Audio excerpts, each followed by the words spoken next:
Hi guys! Tonight we begin by stepping into a world where sleep wasn't a luxury, it was a battle you fought every single night. Picture a medieval winter village just as dusk falls. If you visited it today as a tourist, you'd find it charming.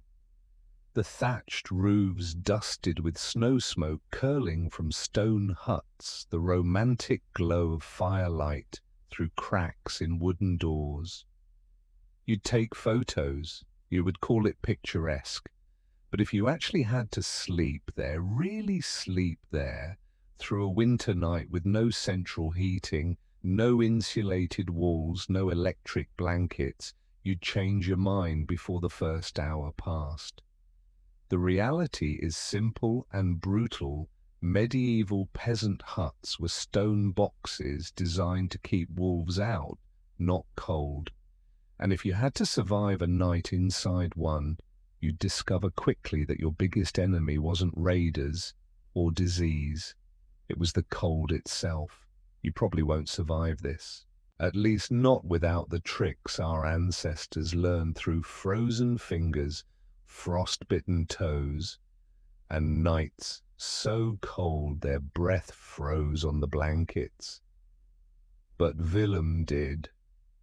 His wife Beatrice did.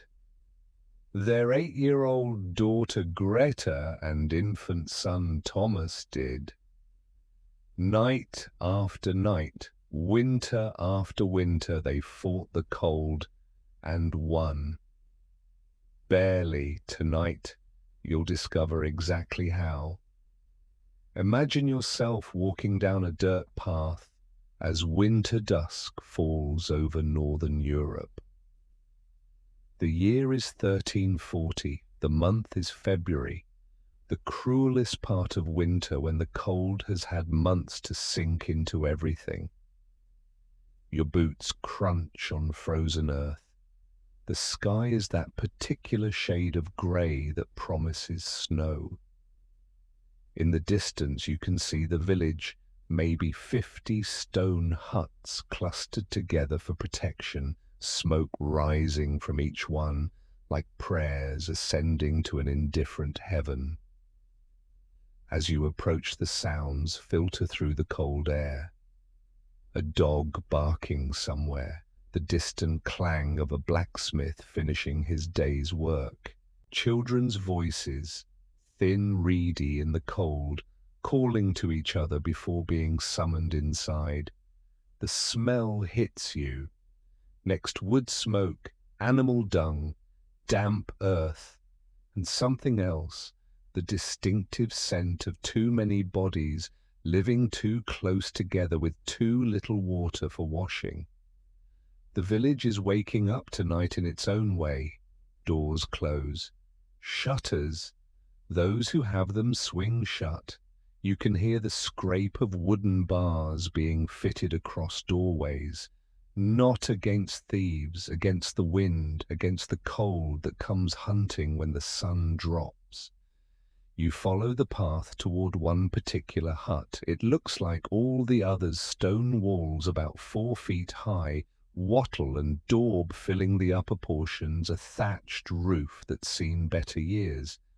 The structure is roughly 15 feet by 20 feet, about the size of a modern bedroom, but this is bedroom, kitchen, living room, and barn all in one. A thin line of orange light glows around the edges of the wooden door. Smoke leaks from a hole in the center of the roof. Someone is home. Someone is trying to stay warm. The door opens before you reach it. A man emerges. Willem, 40 years old, but looking 60 by modern standards. His face is weathered like old leather, his hands thick with calluses. He's carrying an armful of wood from a covered pile near the hut. He sees you, nods once. Medieval peasants didn't smile much, especially in winter, and jerks his head toward the door. An invitation. You step inside. The temperature difference is immediate. but disappointing. It's warmer than outside, yes, but only by perhaps 10 or 15 degrees. Your breath still clouds in front of your face. The space is dim, lit only by the fire burning in a central hearth. No fireplace, no chimney, just a ring of stones on the earthen floor with flames dancing inside it. The smoke rises and eventually finds its way out through the roof hole, but not before filling the entire hut with a hazy, eye-watering fog. Your eyes adjust. You see Beatrice, mid-30s, thin but strong, stirring something in an iron pot suspended over the fire. This pot might be the family's most valuable possession besides the hut itself. She looks up briefly, evaluates you, returns to her work. Medieval hospitality was practical, not warm. Young Greta sits near her mother, carding wool with small, practiced fingers. She's bundled in layers, a linen shift under a wool dress, under a wool shawl, but still she shivers slightly. Her feet are wrapped in cloth strips inside leather shoes that have been repaired so many times they're more patch than original material. In a wooden cradle near the hearth, baby Thomas sleeps wrapped so completely in wool and linen that only his small face shows. His breath comes in tiny puffs of mist. And there, near the fire, their secret weapon stands Matilda, a goat. Brown and white, moderately annoyed at being indoors, but tolerating it because the warmth feels good even to her. In the corner, a wicker crate holds 3 hens already settling into their nighttime stupor. These animals aren't pets, they're survival equipment. Their body heat, their presence, their very breathing, all of it contributes to the family's chance of seeing morning. Before we go deeper into this long winter night, take a moment to like the video and subscribe, but only if you genuinely enjoy what I do here. And if you're listening right now, post your location and the local time in the comments. I love seeing where in the world people are tuning in from, whether you're in a warm bed in California or staying up late in Tokyo. We're all connected by the simple human need for rest. Now, dim the lights, let your breathing slow, and prepare yourself. Tonight you won't just hear about medieval winter survival, you'll experience it, you'll feel the cold creeping in, you'll understand the desperation of keeping a fire alive. And by morning, you'll have a new appreciation for the ancestors who fought this battle so that you, centuries later, could lie in comfort. Here's the blunt truth that no medieval peasant needed, explained stone, is a terrible insulator. Those thick walls that look so sturdy, so protective, they're essentially giant cold batteries. During the day, they absorb what little warmth the sun provides. But at night, they radiate cold inward, making the inside of the hut feel like a tomb. Records from 1320s England describe peasant homes as adequate for the prevention of wild beasts, inadequate for the preservation of warmth. That's medieval bureaucratic speak for these places. Will keep wolves out, but they won't keep you from freezing. Think about the design choices that went into these huts. Every decision was about defense and durability, not comfort. The walls are thick because thin walls fall down. The door is small because large openings are structural weaknesses. There are no windows because glass is for cathedrals and castles, and open holes in winter are suicide. The thatch roof is good at shedding rain, but absolutely useless at holding heat. And here's a quirky detail preserved in village records. Most medieval peasant families never experienced what we'd call indoor warmth in winter. The inside of their huts in January might be 35 to 40 degrees Fahrenheit, when the outside is in the 20s. That's technically warmer. It's also technically still freezing. The hearth fire helps, but not the way you'd think. Without a chimney, without a fireplace, without any way to direct and control the heat, the fire creates a warm zone of about 6 feet in diameter. If you stand directly next to it, you might feel genuinely warm on the side facing the flames, the side facing away, still freezing. And 10 feet away from the hearth, you might as well be outside. A mainstream fact worth remembering: medieval villages were usually built on elevated ground for drainage and defense. Good for keeping invaders at bay, terrible for wind exposure. Every gust that swept across the fields found its way into these huts through gaps in the door, through the roof hole, through cracks in the walls where the mortar had crumbled. The wind was relentless, personal, cruel. So how did Willem, Beatrice, 8-year-old Greta, and baby Thomas survive night after night? How did they lie down in this stone icebox and wake up alive? They had strategies, rituals, knowledge passed down through generations of people who'd learned the hard way what worked and what killed you. Some of these strategies were brilliant. Some were desperate. All of them were necessary. Tonight you're going to learn every single trick. You're going to understand why they layered clothes in a specific order, why they positioned animals in precise locations, why they banked the fire exactly this way and not that way. You're going to lie down with them in the gathering dark and feel what they felt: the cold pressing in, the fear of the fire dying, the small victories of staying warm enough to see another dawn. This isn't just history. This is survival. And every person listening right now is descended from people who mastered it.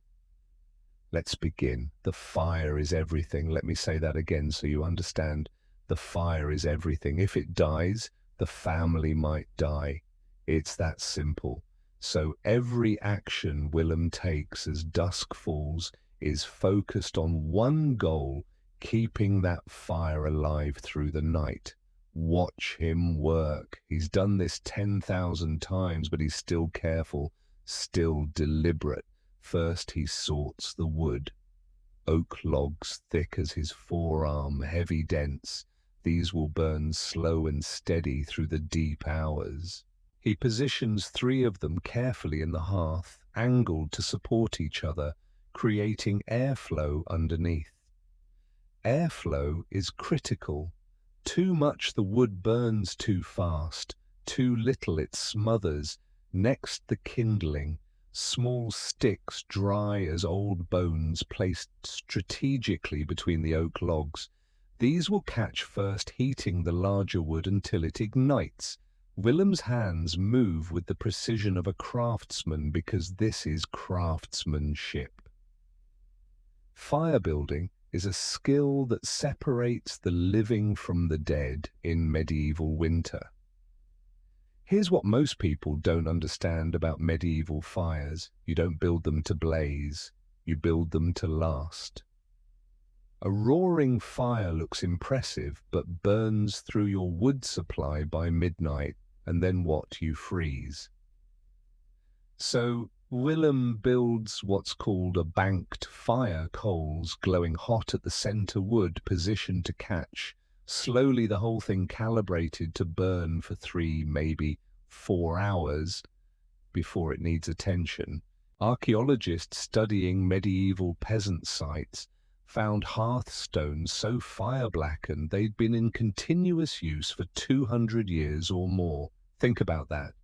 Generations of the same family, feeding the same fire, standing in the same spot, warming their hands over the same stones.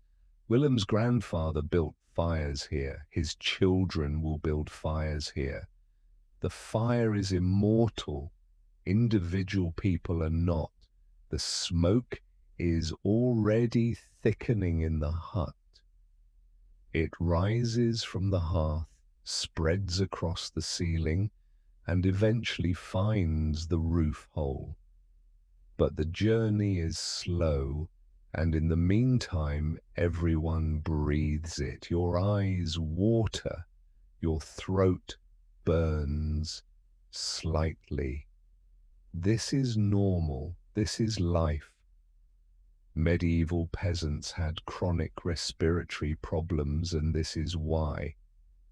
Beatrice doesn't complain about the smoke. Greta doesn't cough much. They've spent every winter of their lives breathing this air. Their lungs have adapted, or at least accepted, the situation. Willem stands back, evaluating his work. The fire crackles softly, a steady heartbeat against the silence. Orange flames lick up around the oak logs. It's catching. It's working.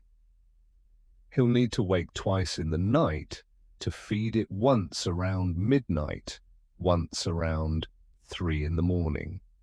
Missing either watch could be fatal.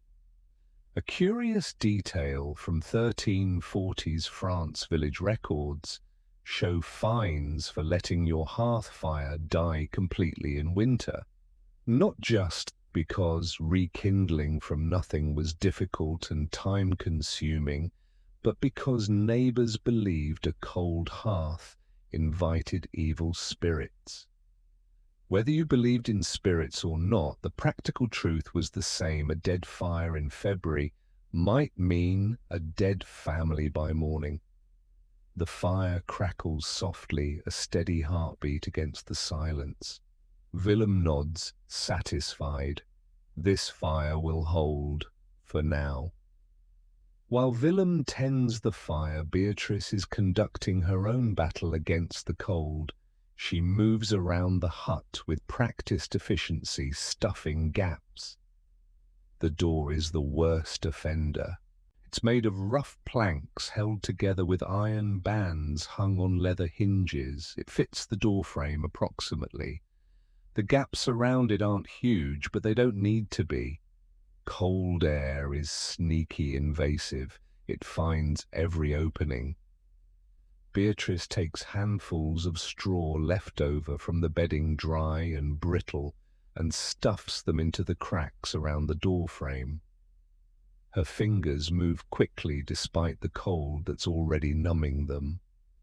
She packs the straw tight, pushing it deep into the gaps with a small stick. Greta helps her small fingers useful for the tiniest cracks. "Mama, why do we do this every night?" she asks. "Because the cold forgets every morning that we beat it the night before," Beatrice answers. "So we have to remind it." Once the door gaps are stuffed, Beatrice hangs a heavy wool blanket over the entire door. This blanket is rough, scratchy, and probably hasn't been washed in months. It smells faintly of sheep and smoke, but it's thick, and thickness matters. The blanket creates a second barrier, a dead air space between it and the door. Dead air is good, moving air is the enemy. Now the door is as sealed as it's going to get. The wooden bar goes across not a lock, what is there to steal, but a brace against the wind. On truly brutal nights, that wind will rattle the door in its frame all night long, testing, probing, trying to get in. Imagine yourself helping Beatrice with this work. The straw is sharp between your fingers, brittle, smelling faintly of last summer's fields. Each handful you press into a crack is a tiny victory. You can feel the cold air pushing through a subtle pressure, a whisper of wind, and then you stuff the gap and the whisper stops. Small triumph. Multiply it by 50 gaps and you've made the hut marginally more survivable. The earthen floor is another problem. It's frozen solid now, has been since December. The ground radiates cold upward, making the air near the floor significantly colder than the air at head height. This is why the bed will be raised. Even a few inches makes a difference. Beatrice checks the thatch overhead. Snow on the roof is actually helpful. It acts as insulation. But wet thatch is disaster. It drips. It molds. It loses all insulating value. So far, this winter has been cold but dry, a mercy. The animals are positioned strategically. Matilda the goat is moved closest to the sleeping area. Her body produces about 150 BTUs per hour just by existing. That's a living, breathing, bleating heater. The hens stay in their crate near the hearth. They generate less heat individually, but every bit helps. A 1290 agricultural manual advises, "Keep thy beast within walls when winter comes, for their heat is thy salvation, and their death thy freezing." Medieval peasants understood the math. Animals inside equals warmer hut. Animals outside equals colder hut. Possibly dead animals. The choice was obvious. The iron pot over the fire has been simmering for an hour. Inside, pottage. The medieval peasant staple, the food that kept millions alive through centuries of hardship. Today's pottage is oats, dried peas, turnips, and a bone with scraps of meat still clinging to it, left over from last week's slaughter. Beatrice stirs it with a wooden spoon worn smooth by years of use. The smell fills the hut, earthy, plain, but hot. And hot matters. Wooden bowls are distributed. Willem gets the most he needs, calories for the night watches and tomorrow's labor. Beatrice takes an adequate portion. Greta gets a full bowl. Growing children eat well when food allows. Baby Thomas gets nothing from the pot he's still nursing, deriving all nutrition and warmth from Beatrice's body. Imagine yourself eating this meal. The bowl is warm in your hands, the first pleasant sensation you've had since entering the hut. You lift the spoon to your lips. The pottage is plain, thick, greyish, but it's hot. The heat travels down your throat and spreads through your chest. It's not comfort exactly. It's survival mathematics. The calories will fuel your body's furnace through the night. The warmth gives you a few minutes of relief from the constant cold. For 10 minutes after eating, you actually feel good. Your stomach is full. Your body is warm from within. The fire crackles pleasantly. Greta giggles at something, maybe Matilda's expression, maybe nothing at all, and for that brief moment you're not surviving, you're living. It won't last. The cold will return. But right now, in this moment, you're almost comfortable, and that almost feels like luxury. Greta drinks warm milk straight from Matilda, fresh, still carrying the goat's body heat. She makes a face. Goat milk is an acquired taste, but she drinks it all. Waste nothing. Thomas nurses at Beatrice's breast. She sits close to the fire, letting the heat warm them both. Her body temperature keeps him alive. Her milk keeps him fed. She's his entire life support system. Medieval mothers lost children to winter cold with grim regularity. Every night Thomas survived was a small victory, Beatrice counted carefully. After the meal, cleanup is minimal, water is precious. The well might freeze and melting snow takes fuel. So the bowls are scraped clean with fingers and set aside for tomorrow. Teeth cleaning is rubbing with a cloth, if anything. A quirky detail from medieval medical texts: physicians recommended eating onions before bed in winter because they heateth the blood from within. Probably nonsense medically, but the ritual of intentional warming mattered. And who knows, the placebo effect is real, and believing you'd be warmer might actually help you sleep. The fire crackles softly, a steady heartbeat against the silence. Outside, full dark has fallen. Night has begun. In modern life, we undress for bed. We strip down to pajamas or less, slide between clean sheets, and expect to stay warm through blankets and climate control. Medieval peasants did the opposite. They added layers. Willem is already wearing a linen undertunic, absorbs sweat, prevents wool, itch, a wool tunic over that wool hose, covering his legs, leather shoes which will stay on, and a woolen cap. For bed, he adds a heavy wool cloak that will serve as both extra clothing and extra blanket. He doesn't remove the shoes. Feet are too valuable to risk frostbite. Lose your feet, lose your ability to work.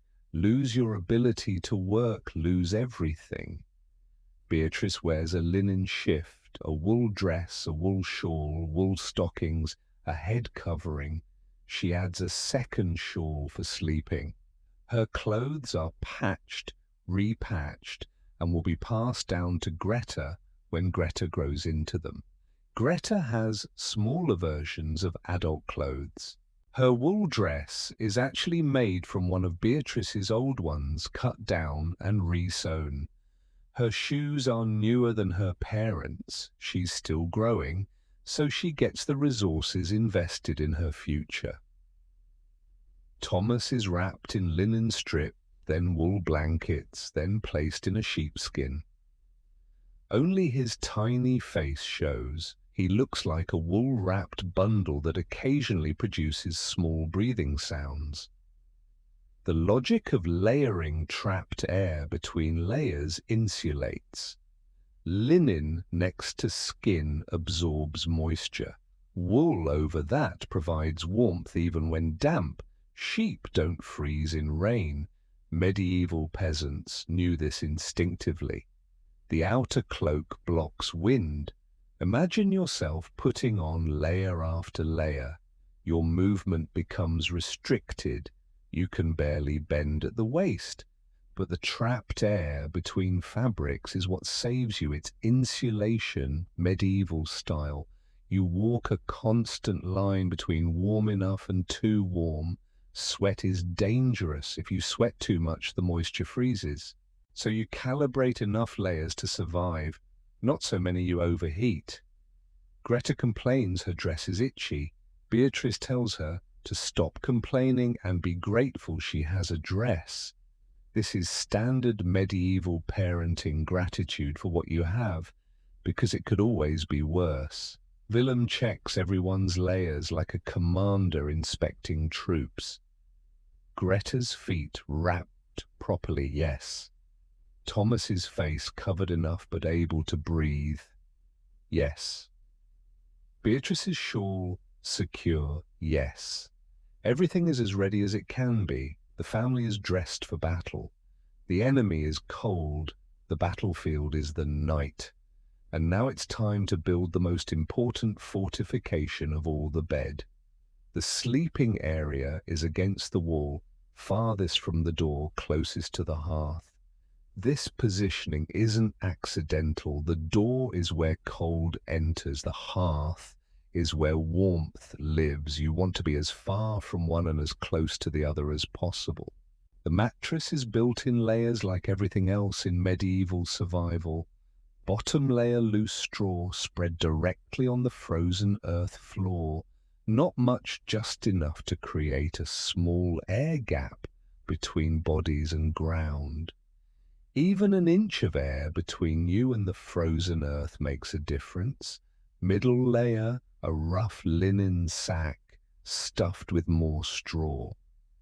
This is the mattress proper. It's about 6 feet by 5 feet. The entire family will share this space. The sack is old patched and straw pokes through in places. You'll feel every stem. Comfort isn't the goal. Survival is. Top layer, more loose straw for cushioning, plus a coarse wool blanket spread over the straw as a barrier between the prickly bedding and human skin. Imagine yourself building this with Willem. The straw crackles and shifts under your hands. Some pieces poke through the linen. You can smell the farm on it, earthgrass, a hint of mildew. This is your bed for the next 12 hours. This is where you'll fight the battle of the night. Archaeological digs of medieval peasant homes reveal straw compressed to just 2 or 3 inches thick from months of body weight, essentially sleeping on hardened plant matter barely distinguishable from the earth beneath. Fresh straw is a luxury reserved for autumn, right after harvest. By February, the straw has been packed down by 4 months of nightly use. The mattress is raised slightly, just a few inches, on a wooden frame. This frame is rough carpentry, but it's functional. The air gap underneath helps. Cold air sinks, and that bottom layer of air traps some of the chill before it reaches the bodies above.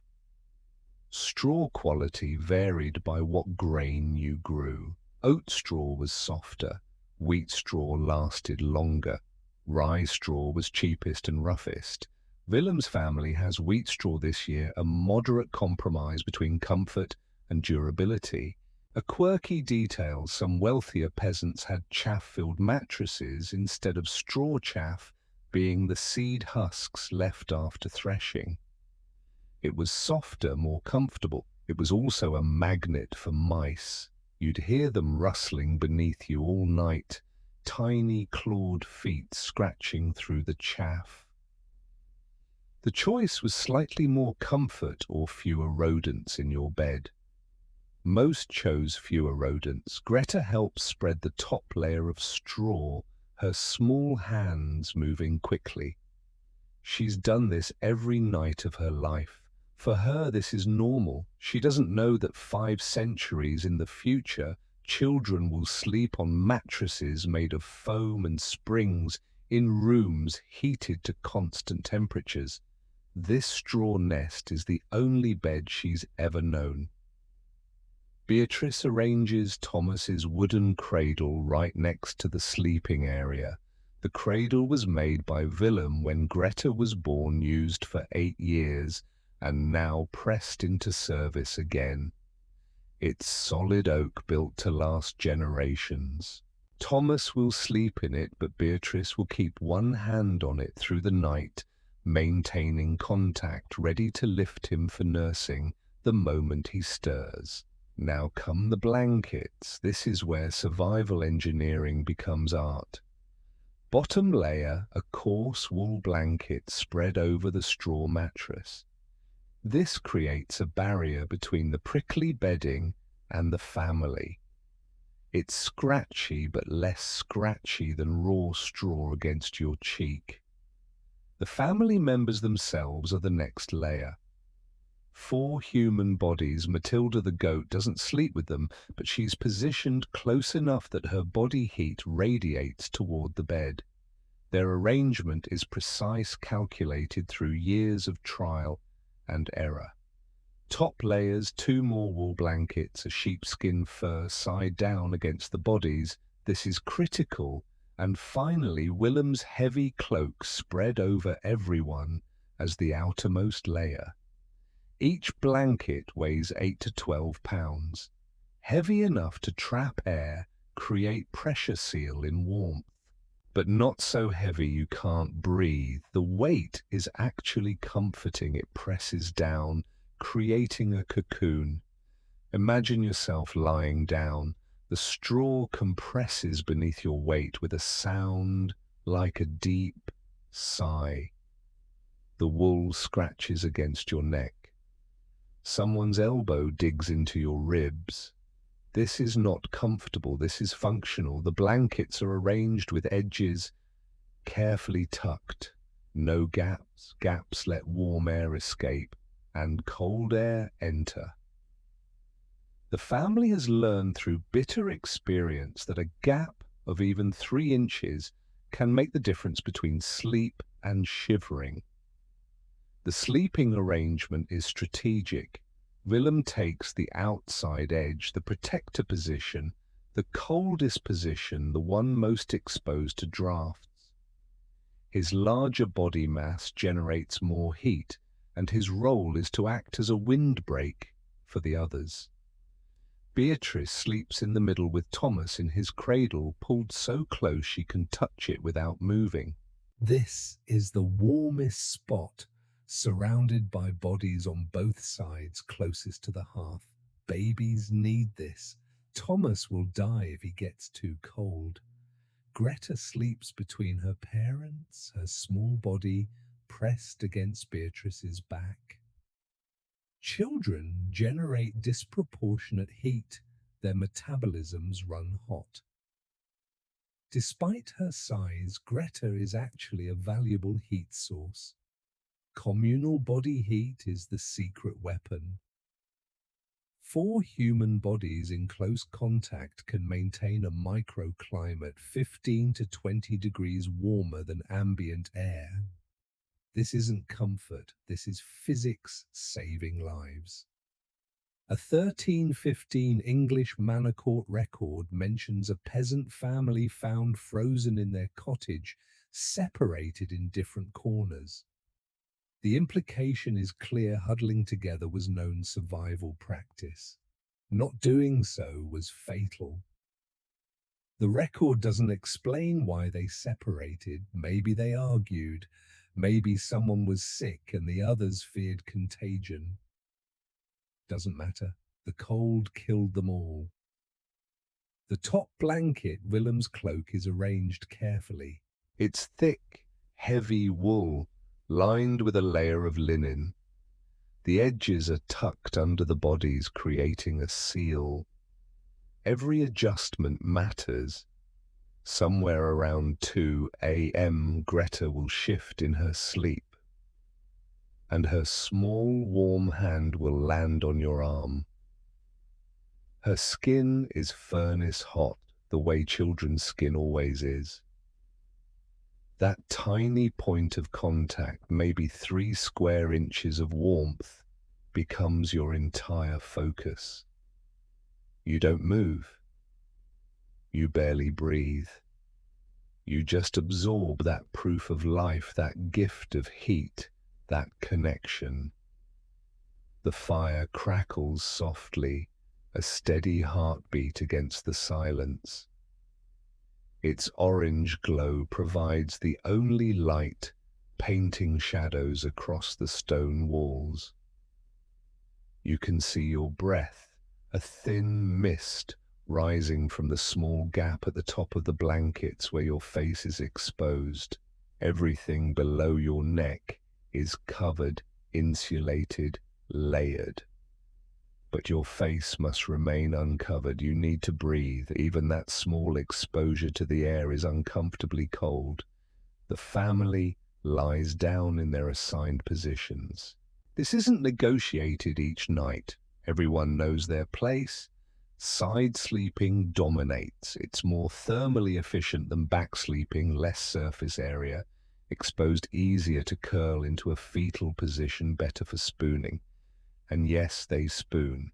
Not romantically, practically face the same direction, back to chest, minimizing heat loss, your body against mine, their survival against the cold. Greta curls between her parents, her back against Beatrice's chest. She pulls her knees up to her stomach, instinctive positioning to protect her core. Her feet wrapped in cloth and wedged between Beatrice's legs will stay warmer than if left exposed.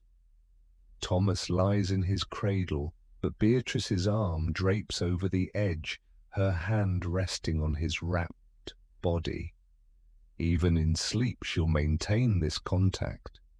Medieval mothers developed the ability to sleep while monitoring their babies, half awake, half asleep, always listening for the breath sounds that mean life. Willem's role as outer barrier means he gets the worst of it. Cold air sneaks under the blanket edge near his side. Drafts find him first, but his larger body mass helps him tolerate it, and his sense of duty overrides discomfort. This is his place. He chose it years ago when Greta was born, and he'll hold it until he's too old to generate adequate heat, at which point he'll move to the middle and one of the children will take the edge. That's how it works. Clothing adjustments happen in these final moments, pulling caps down over ears, tucking hems to prevent bare skin exposure, creating seals at wrists and ankles where cold might sneak in. Imagine yourself in this pile. You can feel Beatrice's breathing against your shoulder. Willem's knee presses into your back. Greta's hair tickles your face. You can't move without disturbing everyone, so you don't move. Movement lets warm air escape. You find a position and lock into it for hours. The stillness is deliberate, necessary. Your body learns to sleep without thrashing, without rolling over, without the unconscious movements modern sleepers take for granted. If someone needs to turn over, it happens communally. One person shifts, which forces everyone to adjust, and you all rotate together like a single organism. It's a choreographed dance, learned through necessity. Anthropological studies of modern subsistence cultures in cold climates show that family co-sleeping reduces individual caloric needs by up to 20%. The body doesn't have to work as hard to maintain temperature. Medieval peasants didn't know the science, but they knew the outcomes: sleep together or die separately. Greta whispers, "Mama, will spring come?" Beatrice's answer is automatic, ritualistic. "Spring always comes, little dove. Sleep now." And one by one they do, not all at once, not deeply, but consciousness fades, replaced by the half-sleep of the cold and vigilant. Time approximately 6 p.m. to midnight by modern reckoning. Medieval peasants didn't track hours, they measured night by watches, by fire-feeding cycles, by the depth of darkness outside. The first hour after lying down is the hardest, psychologically. You're not yet tired enough to ignore discomfort. Every prickle of straw registers. Every cold spot where the blankets don't quite seal demands attention. Your mind is still active, still cataloguing problems that draft from the door, the smoke making your eyes water, the way Greta's elbow digs into your ribs. Your body is warm where it touches others, cold everywhere else. The wool blanket presses down. Your breath creates a tiny warm zone under the covers near your face. Outside this cocoon, the hut is already dropping toward freezing. But you can't think about that. You focus on the warmth you have, not the cold you can't escape. The sounds of the hut settle into nighttime patterns.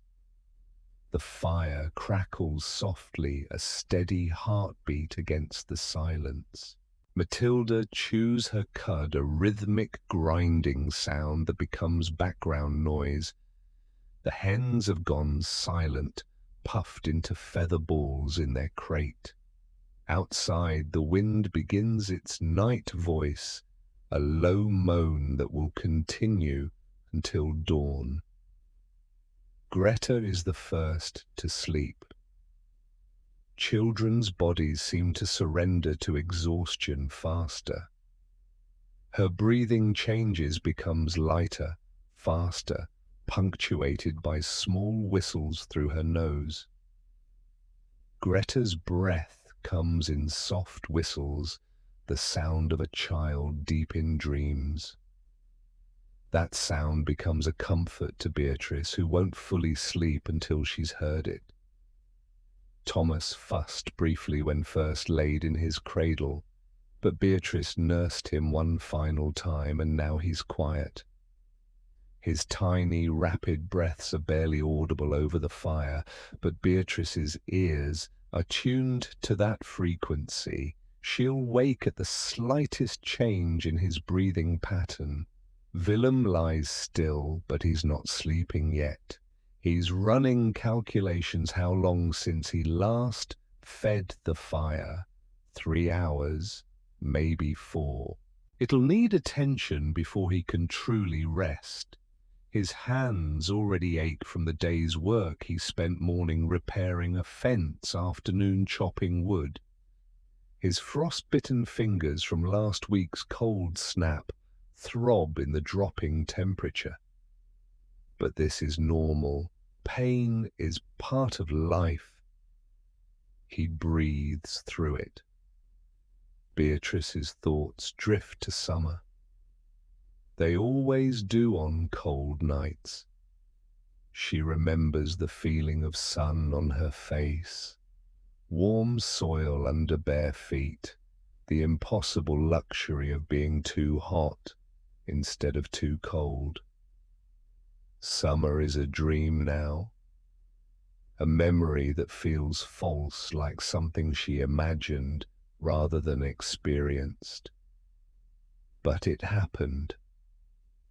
It will happen again.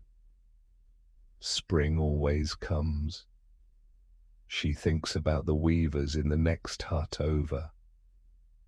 She heard their door close an hour ago, heard their voices briefly before silence took over.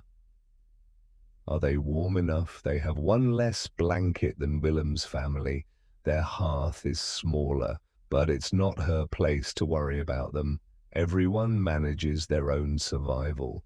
The temperature inside the hut is approximately 40 degrees now and falling. Outside it's dropped to 25.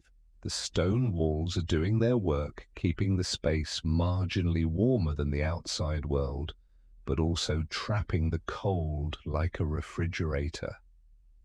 Around what must be 9 p.m., measured by the depth of darkness, when Willem briefly opens his eyes, he carefully extracts himself from the bed pile. This is the first fire watch. The extraction is an art form.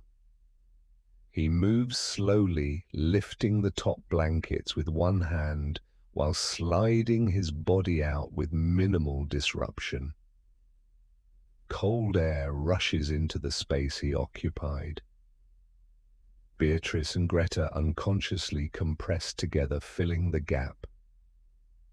They don't wake. This dance happens every night.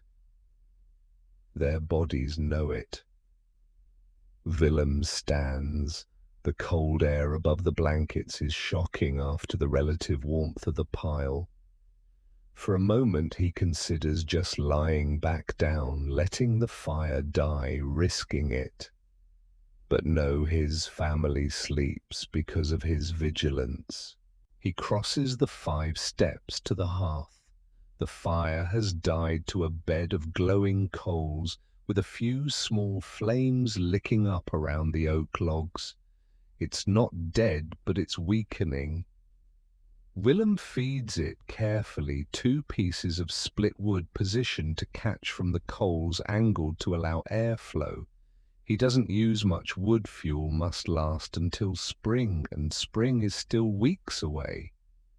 He crouches there, waiting for the new wood to catch. He can't return to bed until he's sure the fire has taken. So he watches. The flames are hypnotic at this hour. They move like living things, breathing, dancing, consuming. In their light he can see his whole world, the sleeping mound of his family. Matilda standing patient near them, the stone walls that imprison the cold as much as they shelter from it. The fire catches properly. Willem feels the heat pulse out in invisible waves. It touches his face, his hands. It's working. They'll survive another night. He returns to the bed pile, carefully re-entering. The blankets lift. He slides in. His skin radiates warmth briefly from his proximity to the fire, a gift he brings back to the pile. Beatrice shifts slightly unconsciously, pressing against the warmth. Greta murmurs something in her sleep. Thomas is silent. Willem's eyes close. Sleep comes quickly now. The exhaustion of winter life claims him.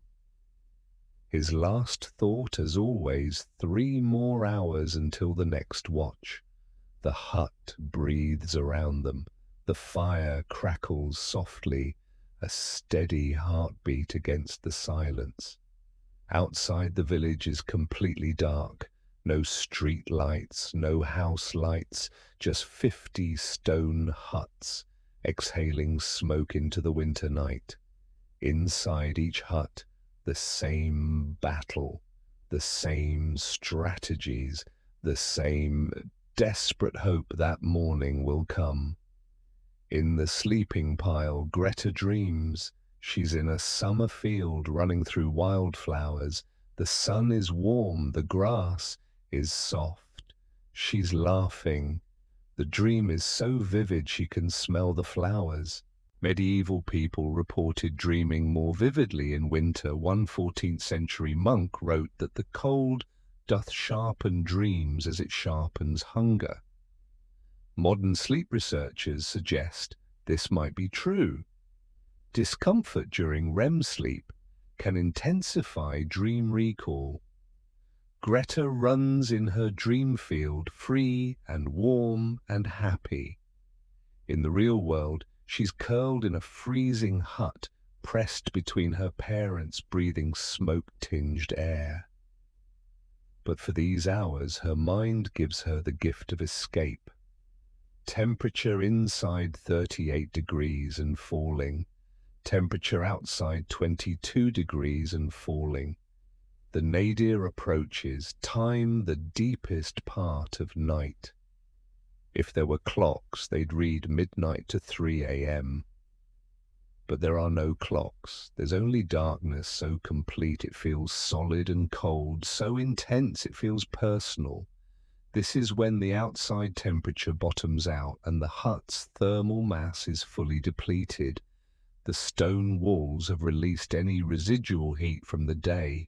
They're passive now, cold, indifferent. They'll absorb warmth from the fire but give nothing back. Everyone sleeps, but it's not restful. Bodies work overtime to maintain core temperature. Shivering is constant, small, involuntary muscle movements, generating heat. Your body is burning the calories from the evening pottage, converting food to warmth, keeping you alive. Imagine yourself in the deepest cold. Your nose is ice. The only warm spot is the small cave of air beneath the blankets near your mouth, heated by your own breathing. You've unconsciously pulled into the fetal position, knees to chest, arms wrapped around yourself, making your body as small as possible to conserve heat. You can feel Greta's back against your stomach. She's radiating heat like a little furnace. You press closer, shameless, desperate for her warmth. The fire has died to almost nothing, just a few coals glowing faintly in the hearth. If it dies completely, that's a crisis. Willem will need to coax it back from nearly nothing, or worse, seek fire from a neighbor, shameful, dangerous, admitting failure. But Willem's internal clock is calibrated. Around 1 a.m. he wakes without prompting. His body knows. After years of winter nights, he's learned to sense when the fire needs him. The extraction from warmth is brutal this time. The blankets are finally truly warm. The body pile has reached optimal temperature. And he must leave it. This is the hardest part. Imagine yourself as Willem. You sit up slowly. The cold air above the blanket slaps you. For 3 seconds you consider lying back down, letting the fire die, letting nature take its course. What would it be like to just stop fighting? The thought lasts 3 seconds. Then you shake your head violently, cross yourself, whisper a prayer for forgiveness. You're tired. Just tired. The thought meant nothing. Your family needs you. Greta's warm breath. Thomas's tiny fingers. Beatrice's strength. You stand 5 steps across frozen earth. Your shoes scrape softly. Every movement is deliberate quiet. You reach the hearth. The coals are barely alive. You disturb them, gently blowing softly, not too hard, or you'll scatter ash. The red intensifies. A small flame appears. You feed it, kindling tiny twigs, bark, anything that will catch fast. The flame grows. Now, the real wood. 3 pieces tonight, more than usual. The cold is deep and dawn is still hours away. You position them carefully, creating a teepee structure that will burn slow but steady. You can't return to bed until you're sure it's caught. So you crouch there, feeding tiny pieces of kindling, when needed, coaxing the fire back to life. The meditation of the fire. Willem's mind empties. He's done this 10,000 times. His hands know the work. Feed, blow, watch, feed, blow, watch. The rhythm is meditative. For these 10 minutes, he's not a peasant or a father or a husband. He's just a human keeping fire alive. The most ancient human task. He thinks about the field rotation for spring, the debt owed to the Lord, whether Greta needs new shoes. Practical thoughts that anchor him to purpose. He doesn't think about the Millers losing their youngest last February. He doesn't think about old Edmund freezing in his sleep during that brutal week in January. Those thoughts lead nowhere useful. Every winter, families in the village don't survive. This isn't paranoia, it's statistics. The cold kills. The question is whether it will kill you or whether you'll be among the fortunate who see spring. The fire catches properly. The new wood begins crackling. Heat pulses out in invisible waves. Willem feels it on his face, his hands. Relief floods through him. It's working. They'll make it through. He returns to bed. The re-entry is easier this time because he's brought warmth with him from the hearth. His skin radiates it briefly into the pile.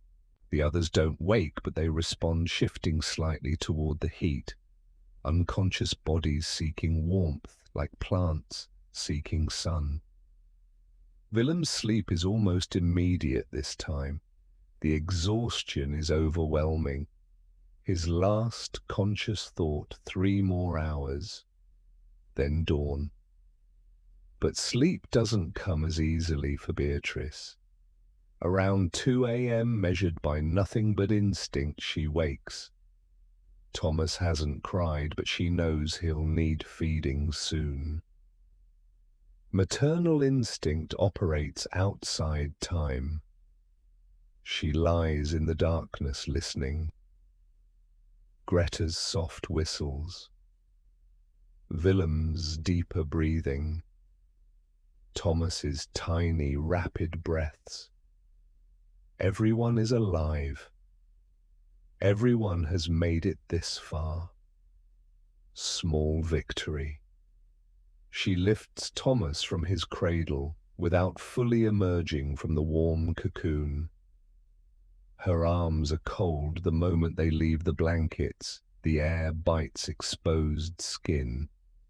But Thomas is warm, bundled in his layers. He latches on immediately, still half asleep. She can feel his warmth against her chest, his tiny hands gripping her shift. This is the only time she's truly alone with her thoughts. The darkness is complete, except for the faint ember glow from the hearth.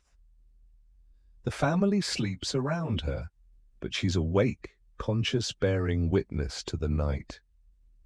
She thinks about summer, always about summer, the memory of sun on her face, warm soil under bare feet, the impossible luxury of sweating, of being too hot, of seeking shade instead of hoarding warmth.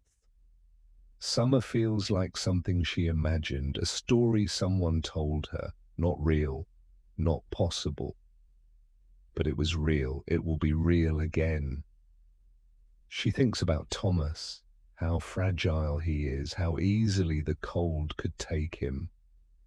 Infant mortality rates in medieval winter months were roughly 40% higher than summer months, largely due to cold exposure and respiratory infections. Beatrice doesn't know the statistics, but she knows the reality. Every mother in the village has lost children. Some lose them all. Every night Thomas survives is a counted blessing. He finishes nursing. She holds him a moment longer, feeling his tiny heartbeat against her chest. Then carefully she returns him to the cradle. Her arm is numb from cold, but Thomas is warm, safe, alive. She slides back into the pile. Her side of the bedding has cooled in her absence, not much, but enough to notice. She curls tighter, drawing warmth from Willem's back, pulling Greta closer.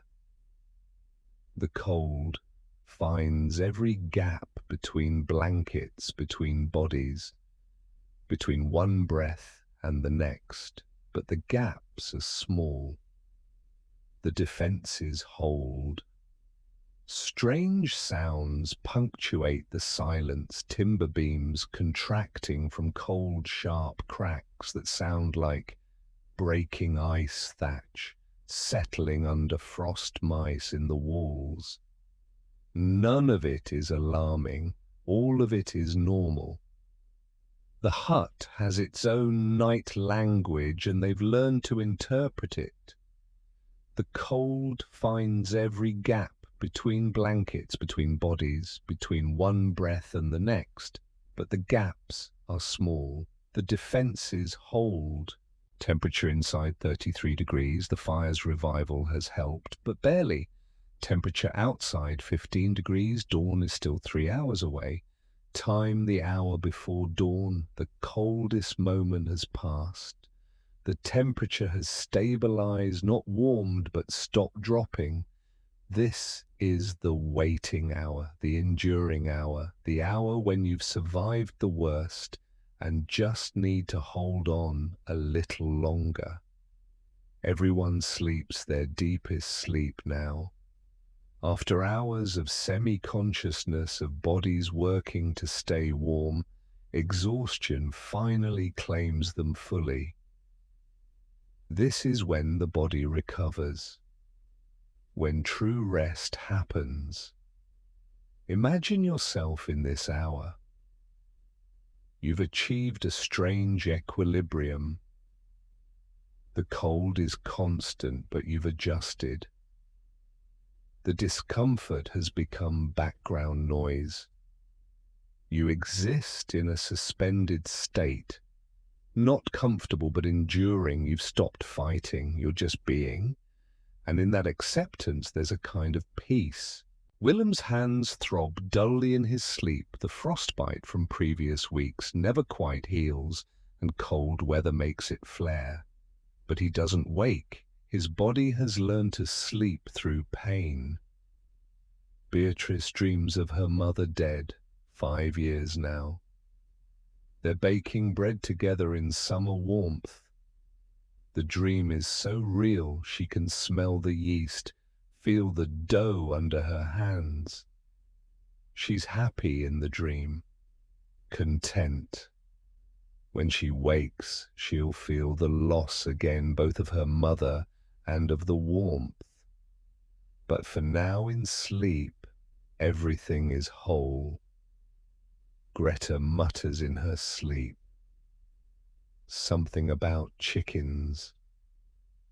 Her subconscious mind, processing the day's experiences, feeding the hens, collecting eggs, the small domestic rituals that fill her life. Thomas sleeps in his perfect baby sleep, deep, still trusting. He doesn't know about cold or danger. He only knows that warmth and food come when he cries, and safety is his mother's heartbeat. His world is simple, perfect. The fire Willem built at 1 a.m. is still burning barely. The oak logs have become mostly coals glowing red in the darkness, but they'll hold until Willem wakes for the final watch of the night. Outside, subtle changes. The darkness shifts from absolute black to deep grey. No direct light yet, just the faintest suggestion that the earth is rotating towards sun. The wind has died down slightly. The village remains silent, but it's a different silence now. Not the dead silence of deep night, but the pregnant silence before waking. Somewhere beyond the stone walls a bird calls, just one tentative testing. Then silence. Then another bird answers. The rooks are stirring. They're the first to acknowledge dawn, even when dawn is still 30 minutes away. Inside the hut, no one hears the birds yet. They're too deeply asleep, too wrapped in their cocoon. But the birds are there, marking time, announcing you survived. Another night down. The stone hut breathes around them.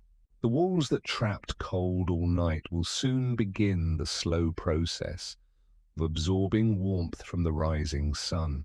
Not much, Stone is slow to warm, but every degree matters. At this latitude in February, dawn comes around 6 a.m. True light won't arrive until 7. But the pre-dawn glow is starting that subtle shift that changes the quality of darkness. Willem's eyes open. He didn't set an alarm. Medieval peasants had no alarms. But his body knows. 3 hours since the last watch. Time to feed the fire one final time before dawn. The extraction is easier this time. He's done it enough tonight that the shock of cold is expected. He moves quickly 3 steps to the hearth, assess the coals, add wood. The fire accepts the offering eagerly, as if it too has been waiting for dawn. This fire will carry them through the morning. By the time it needs feeding again, the sun will be up, the family will be awake, and the battle of the night will be over. This is the victory fire. The survival fire.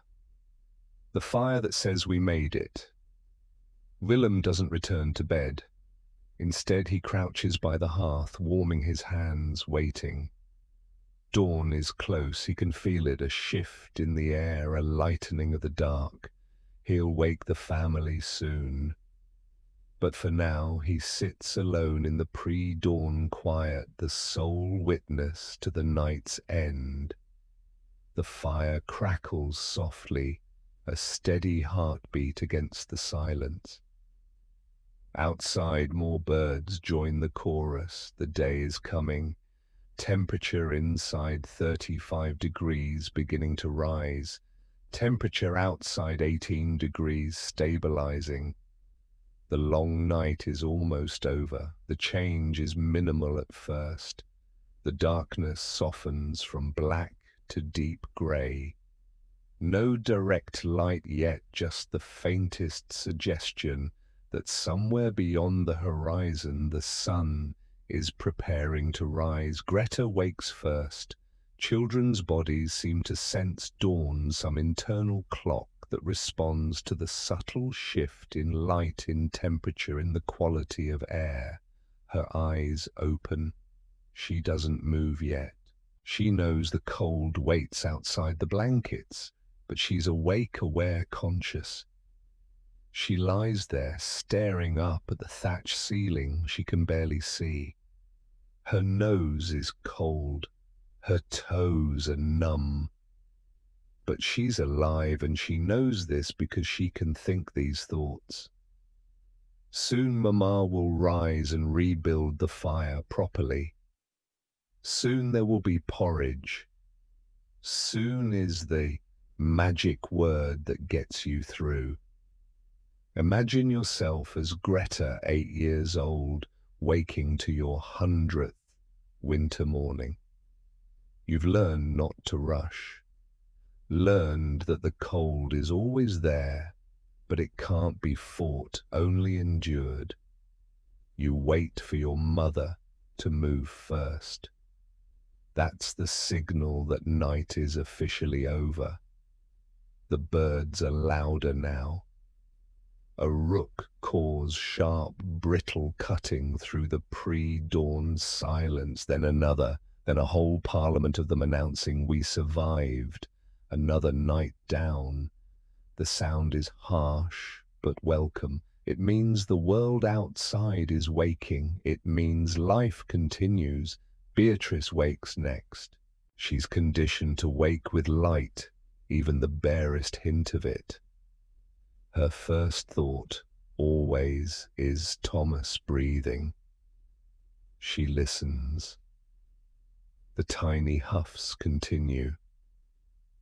Relief washes through her immediate physical every single morning.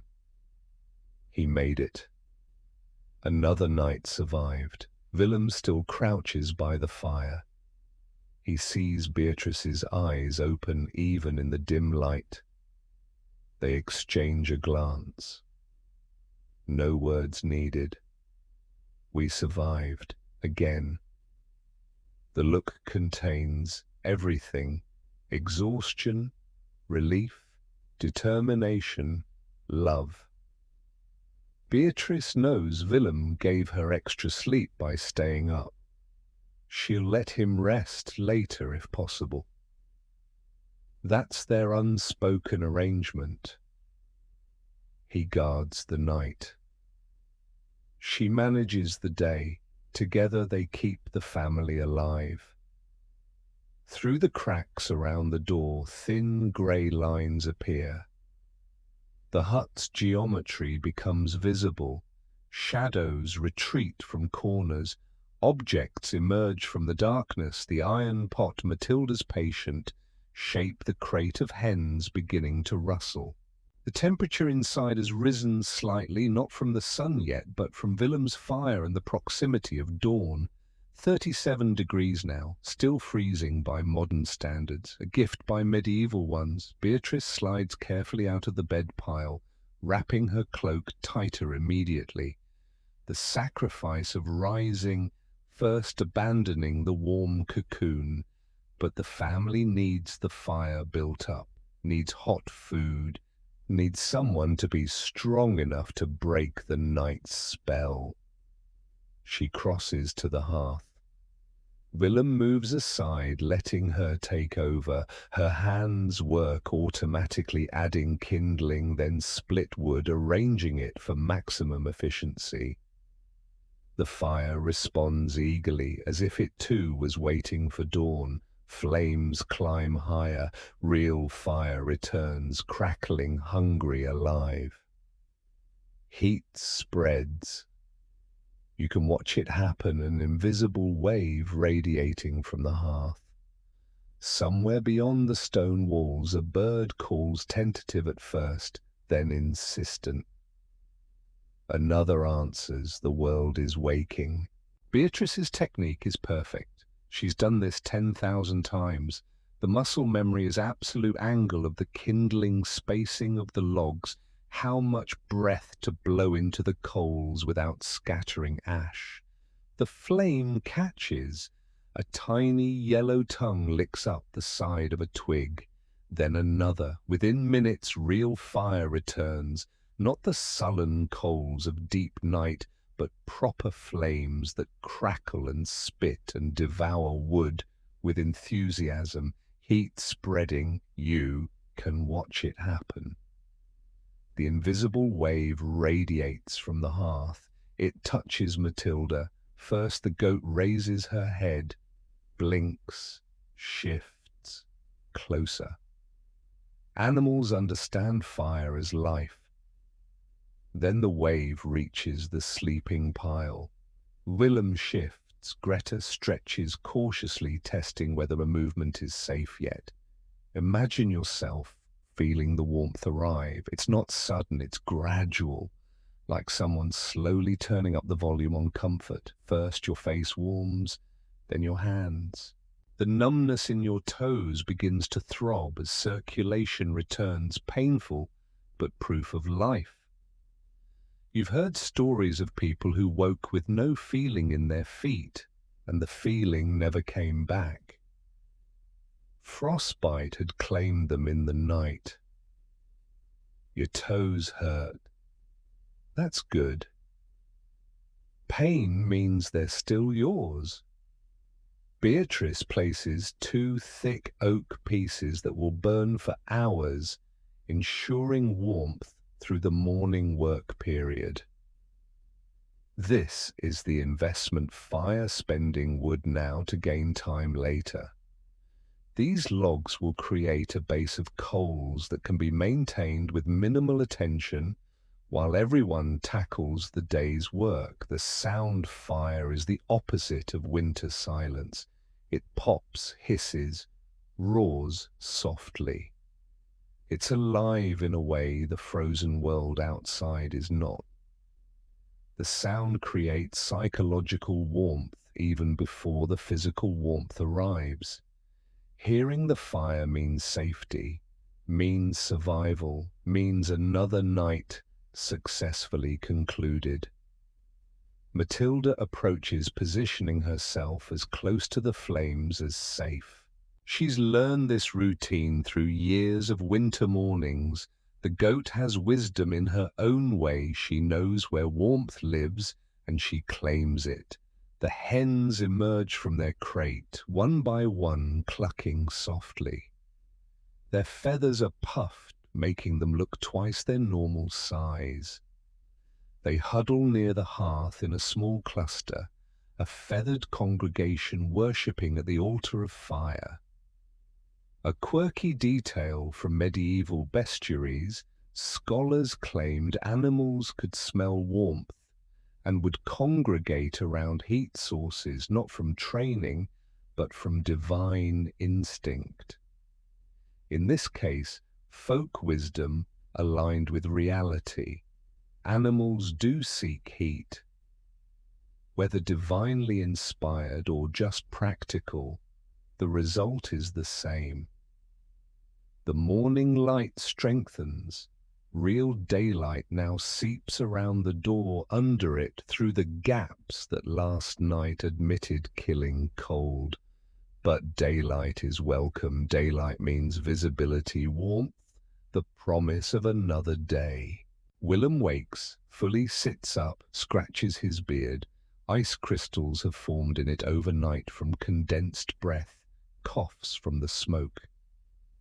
"Good morning," he grunts. His voice is hoarse from breathing cold air all night. Beatrice smiles. They survived. Again. The smile is small, but it's real. When the fire catches properly, when the flames are roaring and the heat is pulsing out in waves, there's a moment, maybe 30 seconds, when the warmth hits your face and you close your eyes and just feel it. The warmth spreading across your cheeks, the light behind your eyelids turning from black to red, the sound of wood catching with that satisfying crackle. This is what people mean when they say simple pleasures. This is as good as it gets, and it's enough. Temperature inside 42 degrees, rising steadily. Temperature outside 25 degrees. The sun hasn't risen yet, but its approach is undeniable.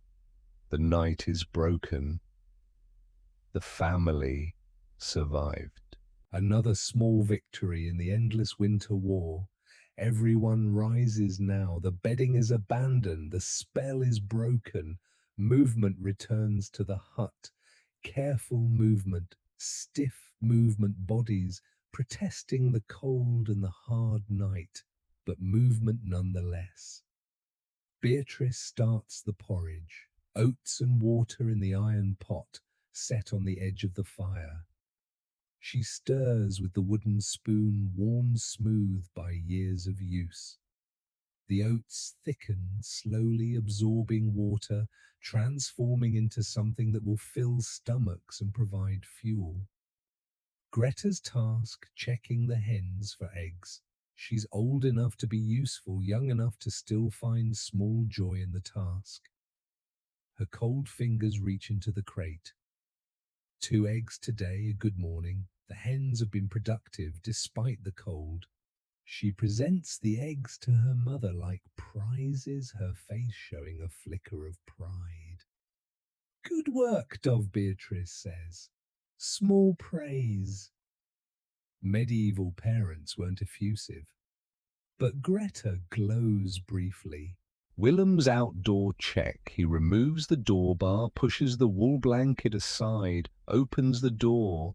The shock of outside air is immediate. The cold that enters is different from the cold that lived in the hut all night. This is fresh, aggressive, sharp. It carries the smell of frost and wood smoke from other hearths. Imagine yourself as Willem, stepping outside into the grey dawn. Your breath immediately clouds thick, thicker than inside. The village is just waking. Smoke rises from maybe 40 huts. The weaver's hut shows no smoke. Willem's heart sinks slightly, but he doesn't stop to investigate. Not yet. First, his own family's needs. The ground is iron hard, covered in a thin crust of frost that crunches under his shoes. He walks to check the pig in its small shelter behind the hut. The pig is alive, grunting indignantly at being disturbed. Good. The pig represents food security. It will be slaughtered in autumn, providing meat for next winter. He checks the woodpile covered with skins to keep snow off. Still adequate. They'll make it to spring if they're careful. He grabs an armful and returns inside, pulling the door shut quickly behind him. The relief of re-entry, the hut feels warm now by comparison. The fire has transformed it from survivable to almost comfortable, at least comfortable enough that the returning cold of outside makes you grateful for inside. Morning ablutions are minimal. Washing with water from the clay pot brought inside last night to prevent freezing, just hands and face. A quick splash. Water is too precious to waste on full bathing, especially in winter. Full bathing will wait until spring. Beatrice nurses Thomas. He's been patient, unusually so, but now he fusses. She sits by the fire, feeds him, her body relaxing in the warmth. This is her quiet moment. The fire crackles, Thomas nurses, the family moves around her. For just these few minutes she allows herself to not worry. The porridge thickens in the pot. Beatrice adds a pinch of salt, precious rationed carefully. The smell fills the hut, mixing with smoke and animal odors and the general funk of bodies that haven't bathed in weeks. It smells like survival. Like morning, like life continuing. Greta hovers by the fire, warming her hands. She rotates them like meat on a spit, trying to get heat into every cold finger. Her technique is practiced. She knows exactly how close she can get without burning, how to position her palms to capture maximum warmth. The day's plan, Willem and Beatrice discuss briefly. He'll work on repairing tools too cold for field work, but the barn needs attention and tools need maintenance. She'll card wool-tend animals, possibly start working on Greta's new dress if there's time.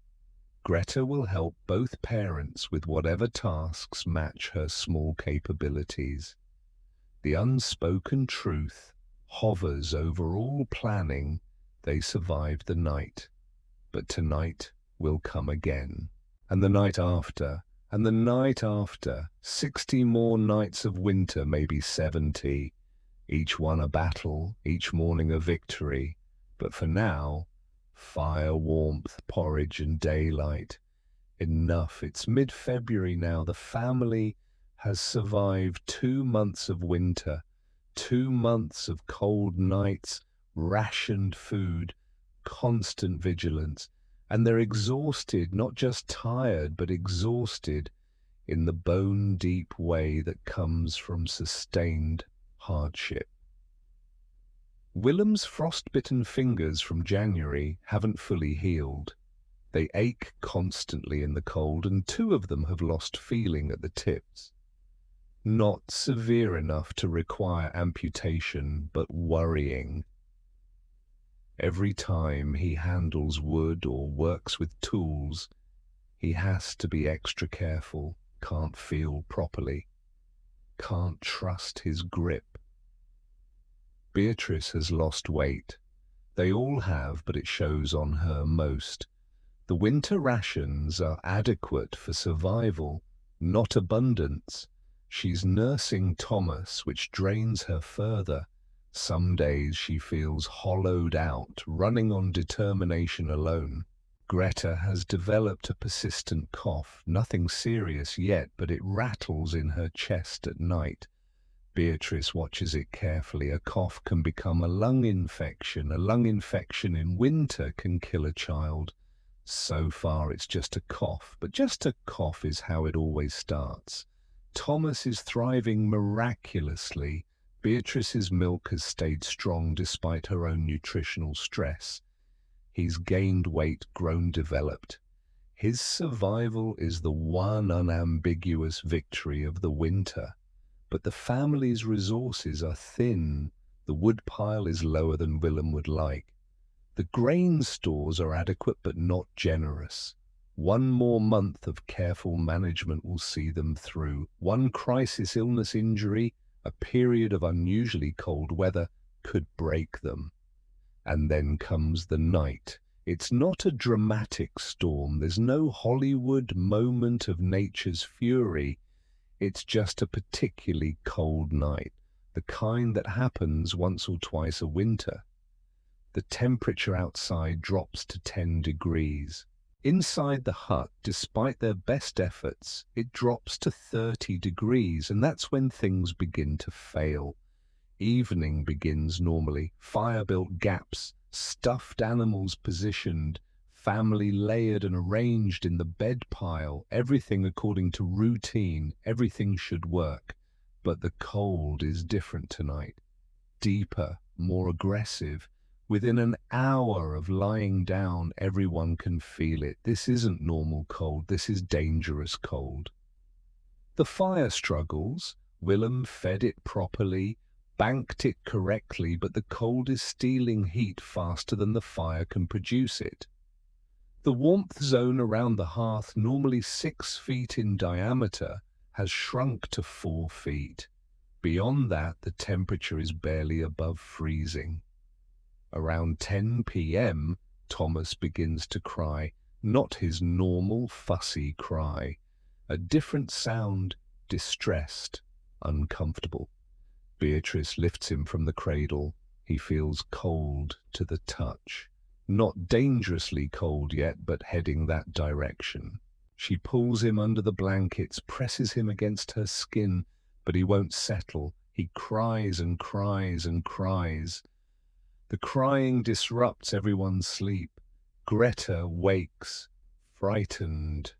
Willem wakes, frustrated. Beatrice is trying everything, nursing, rocking, warming, but Thomas won't stop. And the crying uses energy, generates movement, breaks the sealed cocoon of warmth the family has built. Around 11 p.m., Willem gets up to feed the fire. But as he's adding wood, a gust of wind coming from somewhere, a gap they missed, scatters the coals. Embers roll across the hearth. The fire doesn't die, but it falters badly. For 30 seconds, it's reduced to almost nothing. Panic flashes across Willem's face. If the fire dies in this cold, they might not survive the night. He drops to his knees, frantically feeding, kindling, blowing gently, coaxing it back to life. Imagine yourself watching this moment. Everything depends on the next 60 seconds. If the fire catches, they continue. If it doesn't, the cold will start winning. And once the cold starts winning in this kind of temperature, it's hard to stop. Beatrice appears beside him, Thomas still crying in her arms. She holds her hand over the struggling fire, blocking the draft, giving Willem's kindling a chance to catch. Together they work in silent desperation. The kindling catches. A small flame appears, grows. Willem adds larger pieces. The fire rebuilds itself. Crisis averted. Barely. But Thomas won't stop crying. And now Greta is coughing deep, rattling coughs that shake her small frame. The cold has aggravated her respiratory infection. Beatrice makes a decision. She takes Thomas and Greta, and she positions them directly in front of the hearth, abandoning the bed pile entirely. The two children need more warmth than the bed can provide tonight. She'll sit with them, keeping them close to the fire through the whole night, if necessary. Willem understands immediately.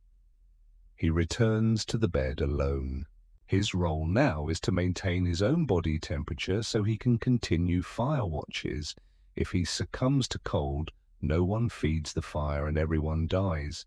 So he must stay warm enough to function. The night becomes a vigil.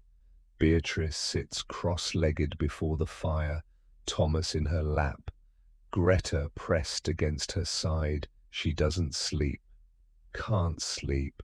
She watches the fire, watches her children, watches for signs of hypothermia, confusion, slurred speech, loss of coordination. Willem lies in the bed pile with Matilda practically on top of him. The goat's warmth is significant tonight. He wraps his arms around her woolly body, shameless. Pride is a luxury. Survival is the only goal. The hours crawl. Willem gets up at 1 a.m. to feed the fire. Again at 3 a.m. Each time Beatrice is still awake, still holding the children. Thomas has finally stopped crying, exhausted into sleep. Greta coughs periodically but seems stable. Around 4 a.m. the crisis peaks.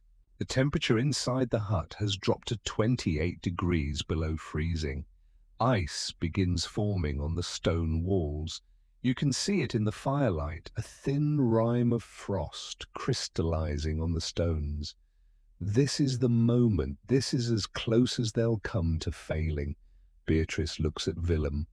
Her eyes say, "I don't know if we'll make it." Willem looks back. His eyes say, "We will, we must." He builds the fire higher than normal, burning wood at a rate they can't sustain long term. But tonight isn't about long term. Tonight is about survival until dawn. The fire roars. Heat pulses out. The frozen moment passes. By 5 a.m. the temperature outside begins to stabilize. Inside it rises to 32 degrees, freezing but no longer below freezing. The ice on the walls stops spreading. Greta's cough eases. Thomas sleeps peacefully in Beatrice's arms. Willem allows himself to believe they'll make it. Dawn comes slowly, reluctantly, but it comes. Grey light seeps around the door. The birds begin their chorus. The night ends. They survived by the narrowest margin, by desperate measures and luck and stubborn refusal to surrender. But they survived. Morning reveals the toll. Beatrice is grey with exhaustion. She didn't sleep at all. Her eyes are red-rimmed, her hands trembling slightly. But Thomas is alive. Greta is alive. That's what matters. Willem's wood pile has taken a serious hit. He burned twice the normal amount trying to keep the fire strong enough. They'll have to ration more carefully for the rest of winter, but they're alive to ration. Greta's cough is worse. The night's exposure to cold, even with the fire, has deepened the infection. She needs rest, warmth, and possibly herbs from the village healer, if Beatrice can trade for them. Thomas seems fine, resilient in the way babies sometimes are. He nurses, normally cries, normally shows no signs of lasting harm from the cold night. The morning routine proceeds, but slower. Everyone is moving through exhaustion. Porridge is made, the fire is rebuilt to sustainable levels. The hut is checked for new gaps. That wind gust that scattered the coals came from somewhere. Willem finds it a place where the door frame has shifted slightly. He'll need to restuff it, maybe wedge something more permanent. Later, Willem steps outside. The sun is rising, pale and cold, but present. He walks toward the weaver's hut. Still no smoke. He's been dreading this. He pushes their door open. The cold inside hits him, absolute cold, the cold of no fire, no life. And there they are. The weaver, his wife, their 2 children. In their bed pile, huddled together. Dead. Frozen sometime in the night. They look peaceful at least. Death by hypothermia is said to be painless. At the end, you just fall asleep and don't wake up. Small mercy, Willem doesn't go inside. He closes the door quietly, respectfully. He'll report to the village elders. The family will be buried. Their possessions redistributed. Life will move on. It has to. He returns home, carrying the weight of what he saw. Beatrice reads it on his face. She crosses herself, whispers prayers for the dead. But there's also relief, guilty, horrible relief. Not us, not our children, we survived. Greta asks, why isn't Sarah coming out to play? Beatrice doesn't answer directly. Sarah's family's sleeping in. Greta innocent, still, but the sun is up. Beatrice pulls her close. Some sleep is longer than others. Dove. Greta doesn't understand, but she accepts. She's 8. She trusts her mother's words even when the words don't quite make sense. The day continues, work proceeds, but the night's close call lingers over everything. They came so close, so terribly close.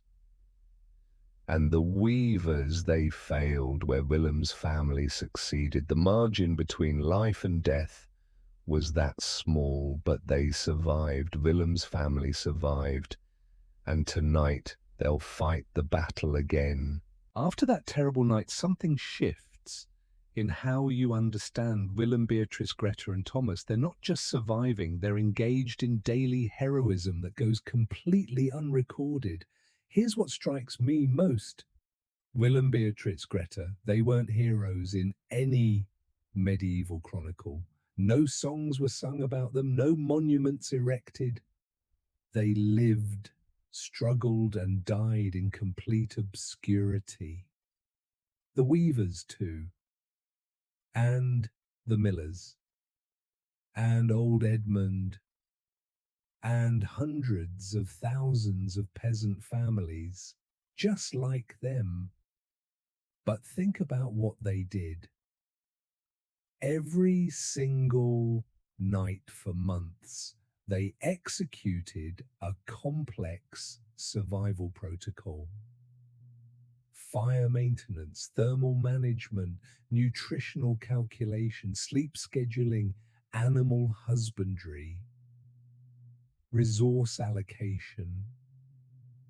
They did this with no education, no scientific understanding of thermodynamics or calories or hypothermia, just inherited knowledge and hard-won experience.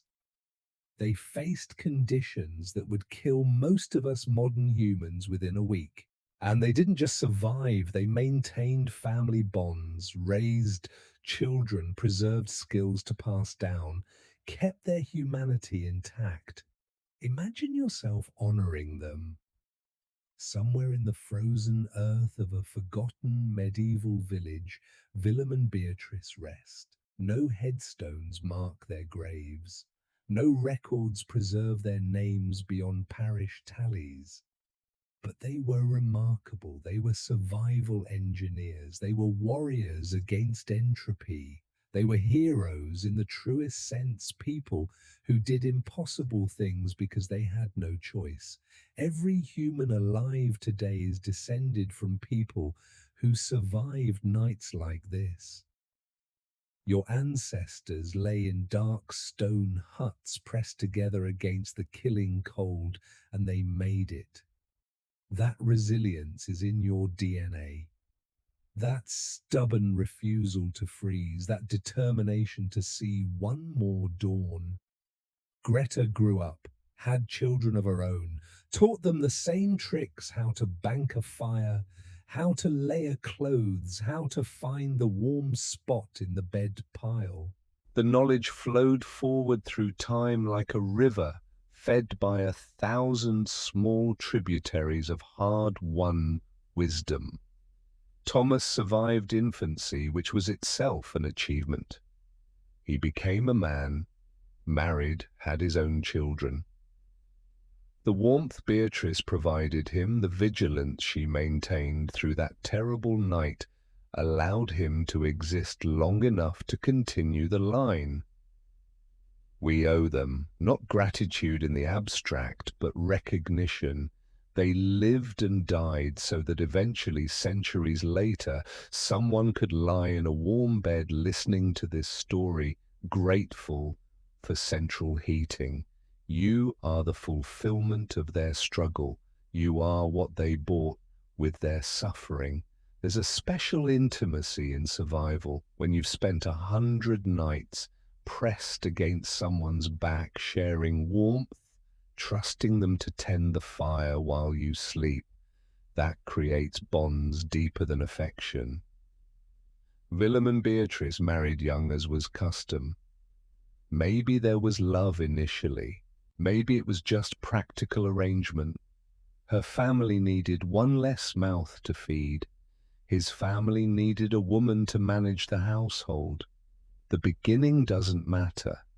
What matters is what they became through shared survival. After 10 winters together, surviving each one, through cooperation and vigilance, they're bound tighter than any romantic notion could achieve. They're survival partners. That's deeper than romance. They've seen each other at the worst moments, exhausted, frightened, desperate, and they didn't break. They held together. That night when the fire nearly died, and they worked together to save it, Beatrice blocking the draft while Willem fed kindling that moment, is more intimate than any wedding vow. That's marriage in its purest form. Two people refusing to let each other die. Greta's security comes from being surrounded every night by parents who put her in the warmest spot, who give her the newer clothes, who ensure she eats adequately even if they go lighter. She doesn't intellectualize this as love. She just knows bone deep that she's protected. That's what love is in this context. Not words or feelings, but actions repeated every single day.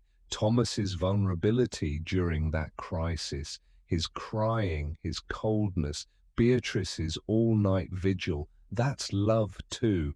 The willingness to sacrifice your own rest, your own warmth, your own comfort to keep another person alive. Psychological anthropologists studying subsistence cultures note that physical co-sleeping creates measurably stronger family bonds and lower anxiety responses. The body learns that proximity equals safety. Medieval families didn't know the science, but they lived the reality. The bonds extend beyond the family. When Willem shares fire coals with a neighbor whose hearth has died, he's not being charitable. He's maintaining the village network that might save his family next winter. Mutual dependence creates mutual obligation. The weavers' deaths hit the village hard, not just emotionally, but practically. That's one less family to share labor with during planting, one less household to trade goods with, one less set of hands for communal projects. Their loss diminishes everyone, but the village continues. Children are redistributed to relatives. Possessions are shared among those who need them most. Medieval village records show this practice was standard. Death meant immediate resource reallocation. Not because they were heartless, but because sentimentality was a luxury no one could afford.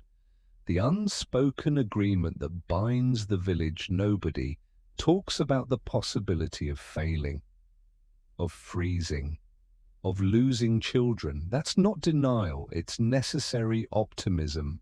You can't lie down in the cold every night thinking this might be the night we don't make it. You have to believe you'll survive. So you do. And when someone does fail, like the weavers, you mourn briefly, practically, and then you move on. Not because you don't care, but because you can't afford to carry that weight. You have your own survival to manage, your own nights to endure. Grief is a luxury, and winter doesn't grant luxuries. Let me tell you something about heroism. We think of heroes as people who do extraordinary things in extraordinary moments. The soldier who charges the enemy, the firefighter who runs into burning buildings, the person who risks everything in one dramatic choice. But Willem and Beatrice were heroes of a different kind. They did extraordinary things in ordinary moments every single day, with no recognition and no glory. Getting up at 1 a.m. and 3 a.m. every night to feed the fire, that's heroic. It doesn't feel heroic when you're doing it. It feels exhausting and cold and miserable. But it's the difference between your family living and dying. That's heroism. Beatrice sitting awake all night during that crisis, holding her children, refusing to let exhaustion claim her, because her vigilance was all that stood between them and death. That's heroic. Greta enduring night after night of discomfort and fear, trusting that her parents will protect her, learning the skills she'll need to protect her own children someday. That's heroic. Thomas doesn't get to choose heroism yet. He's just existing, just surviving. But his survival is itself a small miracle, a victory against odds that killed countless other infants. Here's what medieval peasants understood: that we've forgotten heroism isn't about big moments. It's about small choices repeated endlessly. It's about doing the necessary thing even when the necessary thing is hard and thankless and exhausting. Every morning they woke up alive was a victory. Every night they prepared to fight the cold again was courage. Every time they chose to continue, to not give up, to not surrender to the easier path of just stopping, that was heroism. We remember kings and knights and bishops. We forget the millions of peasants who made civilization possible by simply refusing to die, by grinding out survival season after season, generation after generation, until eventually their descendants inherited a world with insulation and central heating and choices beyond mere survival. You are the descendant of people who did this. Every single person listening right now carries the genes of someone who survived winters like this. They weren't special, they weren't superhumans, they were just people who refused to freeze. And that refusal, that stubborn, unglamorous, daily renewed refusal to surrender, that's the most heroic thing imaginable.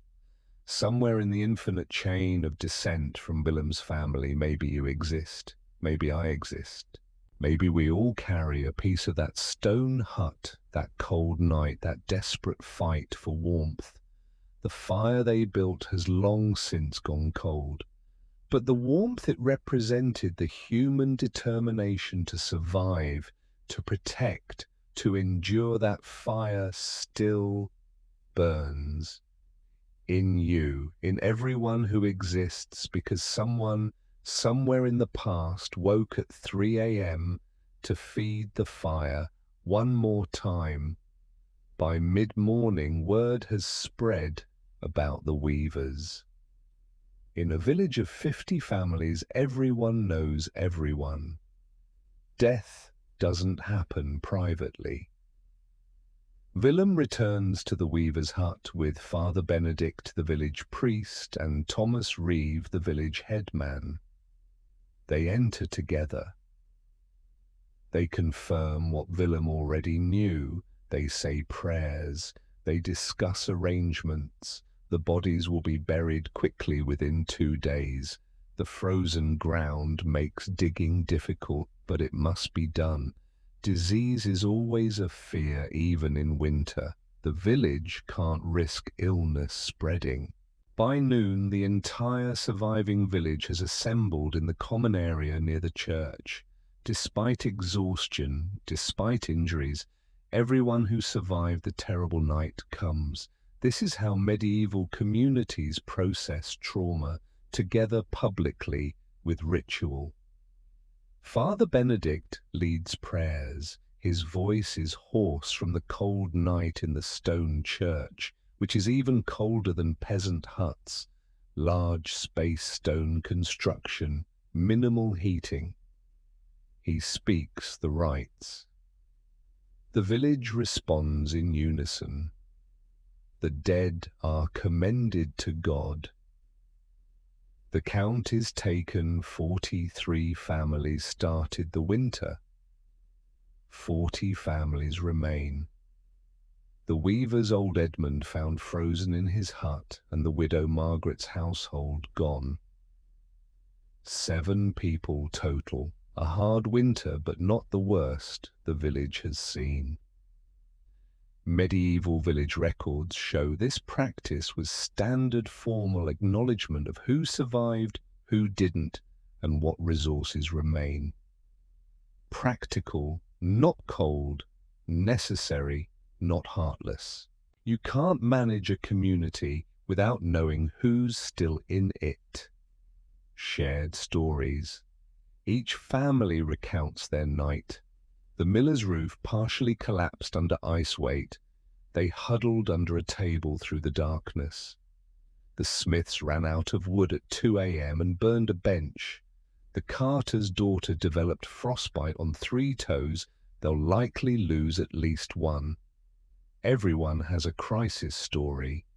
Everyone barely made it. The shared trauma bonds them. They've all stood at the same threshold between life and death. That creates connection deeper than ordinary friendship. Willem shares about the fire nearly dying, about Beatrice's all-night vigil with the children. Other families nod knowingly. They had similar moments, different details, same desperate mathematics of survival.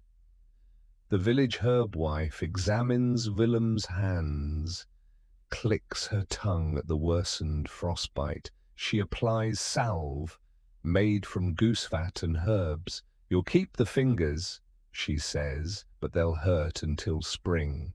Willem nods. Pain is acceptable. Loss of fingers would be catastrophic. She examines Greta's chest, listening to her breathing. Lung infection, she confirms. Not severe yet, but watch her, keep her warm, give her this. She hands Beatrice a small cloth bundle of dried herbs for tea. Beatrice accepts gratefully. The herbs were probably gathered last summer, dried, carefully saved for exactly this purpose. The herb wife's knowledge is itself survival infrastructure. The children who survived cluster together unusually quiet. Greta stands with the Smith children, the Miller children, the Carter children. They don't play, they just stand close processing. 8-year-olds don't fully understand death, but they understand absence. Sarah Weaver played with them yesterday. Today Sarah is gone.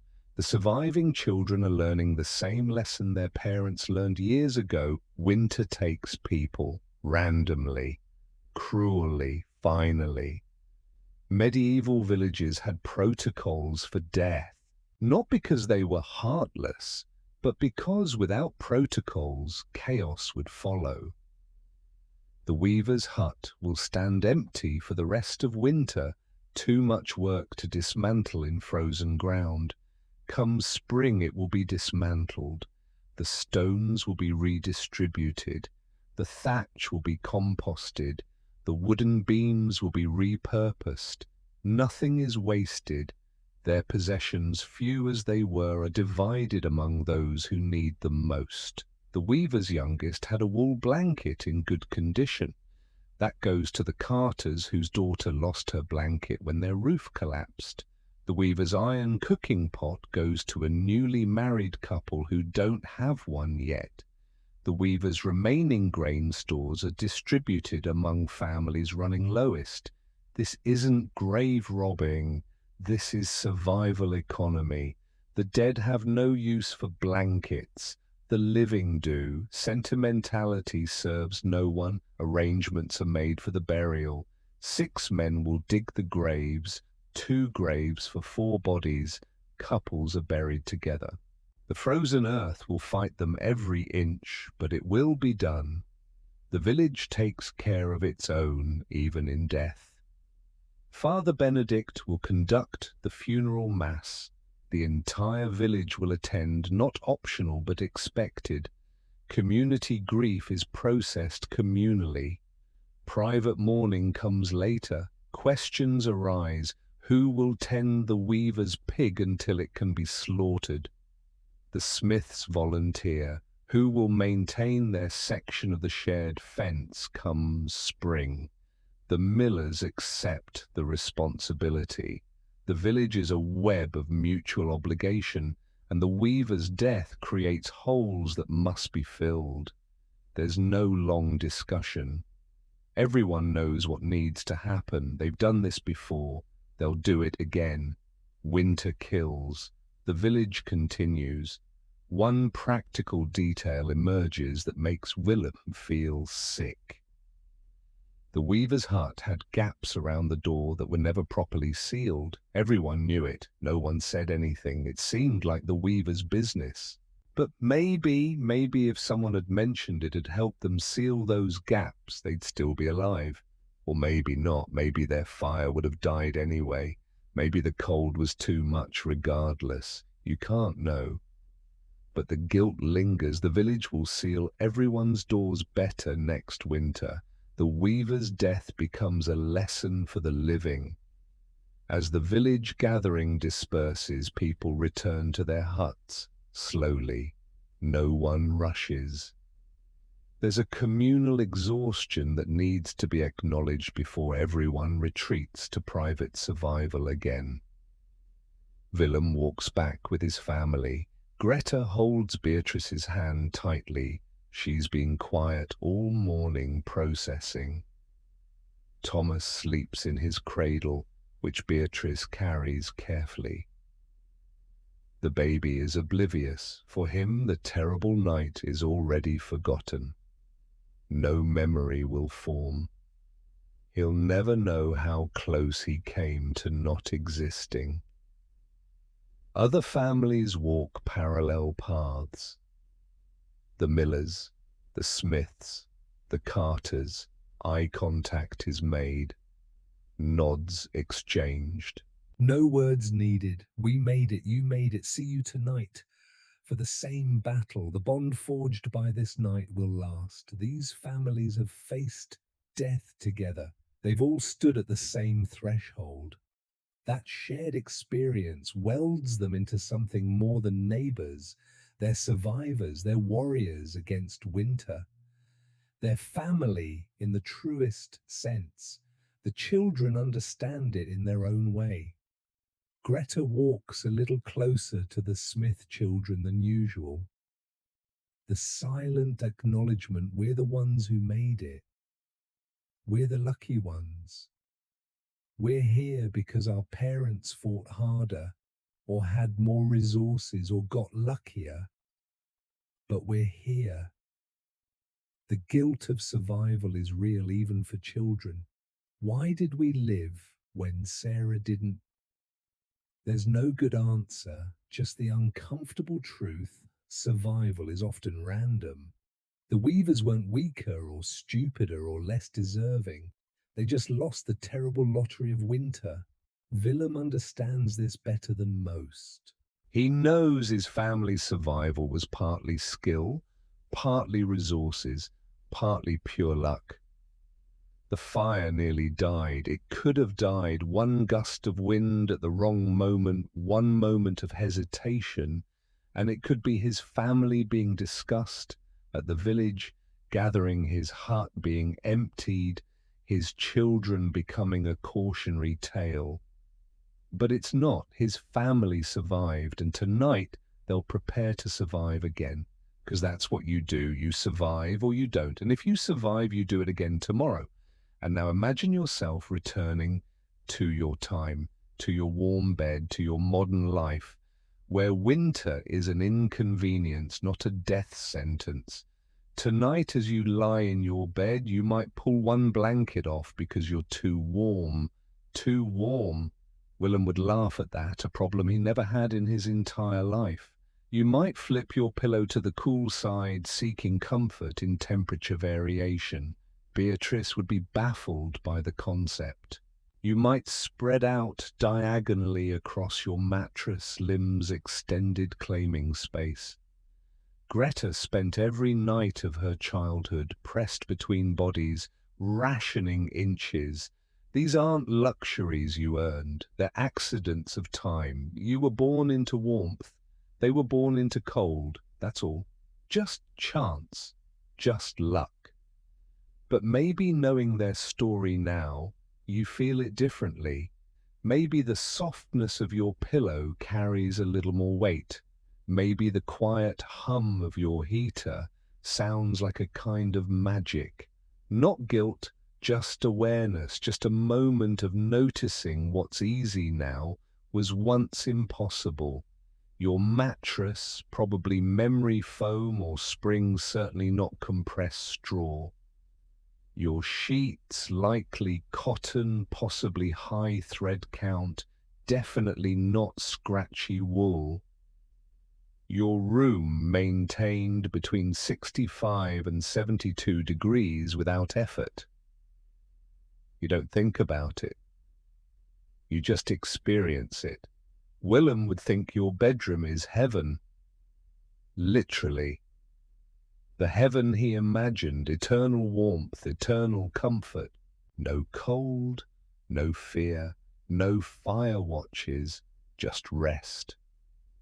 Beatrice would weep at the luxury of sleeping alone if she wanted, of not worrying whether her children will wake frozen, of knowing with certainty that morning will come and everyone will be alive. Greta would run her hands across your sheets in wonder, soft, so soft, and the pillow, has she ever felt anything so gentle against her face? And you have more than one, you have extras. The concept would overwhelm her. Thomas, if he could understand, would find it strange that babies sleep in separate rooms, away from their mothers, in the warmth and the silence, with machines monitoring their breathing. The safety would seem miraculous. The separation would seem cruel.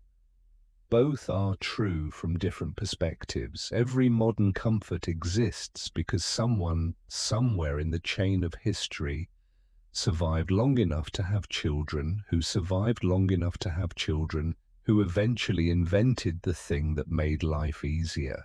Willem survived to raise Greta, who survived to raise her own children, who survived through the Black Death and the Little Ice Age, and 1,000 other catastrophes until eventually someone in that line contributed, maybe tiny, maybe significantly, to the accumulated knowledge that led to insulation, central heating, the scientific understanding of thermodynamics, mass production of blankets, public health systems that reduce infant mortality, agricultural surplus. That means you don't ration food in winter. You're the culmination of a 10,000-year project to defeat cold and hunger and darkness.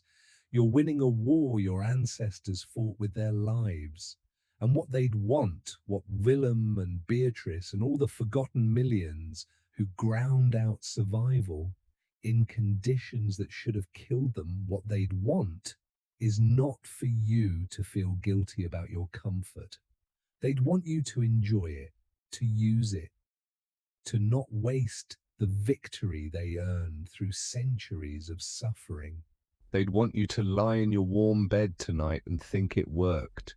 All that struggle, all that pain, all those frozen fingers and sleepless nights and desperate fire watches, it worked. We made it. We defeated winter. Not them personally, but humanity, the collective we.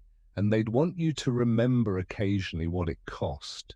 Not to make you sad, but to make you grateful. Not guilty grateful, just aware, grateful. Kind of gratitude that comes from understanding what you have was not inevitable, was not guaranteed, was bought with the stubborn refusal of millions of ordinary people to surrender to the cold. Your warm bed is their victory. Your peaceful sleep is their legacy. Your ability to not think about survival is the goal they were fighting toward, even if they didn't know it. No. So tonight, as your breathing slows and sleep takes you, easy, comfortable, safe sleep that requires no vigilance, no fire watches, no huddling for warmth, spare one thought for Willem and Beatrice and Greta. They did this so you wouldn't have to, and then sleep. Deep, peaceful, grateful sleep. That's the best way to honor them. Let that image fade now. The medieval village dissolves into gentle darkness. The stone hut returns to ruins, to history, to the distant past where it belongs. Willem and Beatrice are gone, turned to dust centuries ago, their very bones lost to time. No graves mark their passing, no monuments remember their names. But they lived. They struggled. They survived long enough to continue the line that eventually, through chance and time, might have led to you. Greta grew to adulthood, married, had children of her own, taught them how to bank a fire, how to layer clothes against the cold, how to find the warmth in a pile of sleeping bodies. She survived into her 40s, a good life by medieval standards. The cough that rattled her chest that terrible February never became the pneumonia it threatened to be. She lived. Thomas thrived, grew into a strong man, worked the same fields his father worked, slept in the same stone hut, fought the same winter battles, had his own children who had their own. The chain continued unbroken until it reached the present day. The fire Willem built on that terrible night has long since gone cold, but the warmth it represented, the human determination to survive, to protect, to endure that fire still burns. In you, in everyone who exists, because someone somewhere in the past, woke at 3 a.m. to feed the fire one more time. And now, as you lie in your own bed, your warm, soft, safe bed, let the story settle into memory. Let the images grow softer.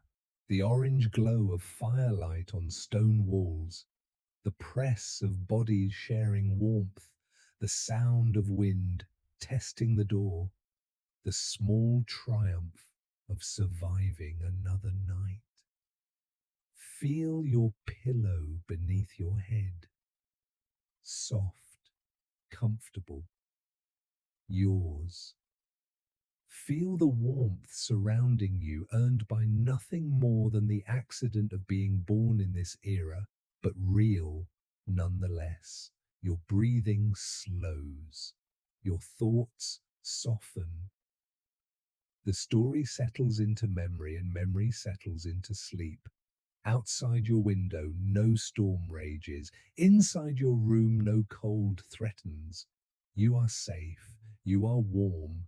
You are the descendant of survivors who fought battles you will never have to fight.